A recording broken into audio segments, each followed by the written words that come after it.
Yeah. So you just recently released a new Christmas album. Right. What was kind of the inspiration behind that project? Jesus coming to this earth was the inspiration behind the Christmas project. I love Christmas music, and I recorded a Christmas project about 9 years ago, which was a blast. But since then, I've had 4 kids, and so my Christmases look a lot different, and a lot sweeter, honestly, a lot more beautiful. And I want to record something fresh. Honestly, selfishly, just my kids. I'm still in that spot in life where my kids are young enough. They're still my fans. You know, they still want to listen to my music. 8, 6, 4, and 2. And so did it selfishly. They always ask, like, Dad, you need to have more Christmas music out. We need to listen to it when we open presents and stuff. So that was a big inspiration. And recording a Christmas record. And not having to, we didn't once think about songs for radio or even songs for churches to sing. We just wanted to create something that we'd want to listen to at home. And so it was so much fun, the opposite of stress. And it was a joy to make. Yeah. What is your kids' favorite song on your album? My latest record? Probably Till I Found You. It's kind of, because my kids love Kids Bop, which, if you guys know what Kids Bop is, they take the top 40 of songs on mainstream radio, and then they change all the lyrics to be like G-rated, you know? And so Till I Found You sounds the most like Kids Bop to them, so they like Till I Found You. What inspired the song Living Hope? The song Living Hope began with a friendship with a guy named Brian Johnson, who's the head of Bethel Music. He leads that band and that movement. And Brian and I were starting to become friends, and he sent me a voice memo of him just humming a melody, something that came out of his mouth when he was singing with some worship songs. And so he sent me the melody, and it went da da da da da da da da da, and it did something else. And I just thought, man, that raising and falling melody reminds me of like these old time, like almost Come Thou Fount, or these old hymns. And I thought, man, what if we went for that classic hymn vibe with a song? And so we started looking through the scriptures, man, what should we land on? And Brian actually had just come out of a real crazy time of just like hospitalized depression and anxiety, and just found renewed hope in Jesus. And so we look at all the scriptures about hope, and there's a scripture in Peter where it talks about we have this living hope in Jesus. And we just thought, man, that's the title.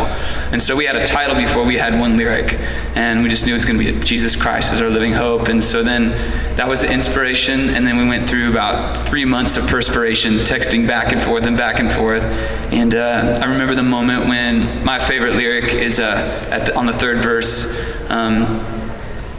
Out of the silence, the roaring lion declared the grave has no claim on me. And I remember I was pacing up and down my front lawn. It's like, what should we say? And Brian said he was about to go to get a massage. So we're like just both like in these random spots texting. I was like, then this idea hit, and we're just like cheering over text. And so yeah, that's where it first came out of Brian just sending a melody, then us digging into the truth of the gospel. Yeah. Having 4 kids, 8 and under, I have 4 kids, 10 and under, so I congratulate you that you still have hair left. Yeah, it's turning gray quicker, that's for sure. For parents out there that have their tech gadgets kind of be their babysitter for their kids, Yeah. I don't feel like that's your goal. Can you encourage parents out there and why it's important to get your kids involved with music? I mean, are your kids currently taking lessons even though they're 8? I have 3 girls and a boy. My boy's 2, so he loves trucks. So any time a truck drives by, I mean, he's into trucks and stuff like that. My girls, they're old enough to be in stuff. And we tried soccer, and they liked it. But then we tried dance, and all 3 of my girls are like, they love it. Like if we put them in 8 hours of dance a day, they would thank us. You know, that would be unhealthy for them. But they just we see these other girls and boys getting dragged to dance, and we're like, oh, that's like it's the opposite in our family. Like, is today a dance day? You know, and so my kids, they're in the competitions, and they just cast. There's a citywide Peter Pan play that my middle girl just became. She got Michael in this dance kind of play, which is a little boy boiker around the bay. They're just in it, and it's such an outlet for friendship and just a great way to like learn discipline and be a part of something. So obviously I immediately see the joy and the health and the benefit of being a part of something like that. None of us are perfect.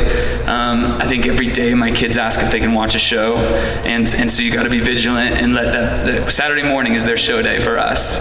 Like that's like we got Saturday mornings, you get to show. Saturday mornings and airplanes. Okay, I get airplanes too. We take the freedom on airplanes. Like here's the iPad, just don't scream, please. But that's a good question. It's hard. Not all of us can do exactly what we want to do all the time. But I think it's important to take the extra effort. A lot of times it's just because I want to just sit down and I'm like, okay, just here's a phone. But when I take the time to be like, hey, I'm here, I want to be present, I want to be invested, what do you guys want to do? I get in their world.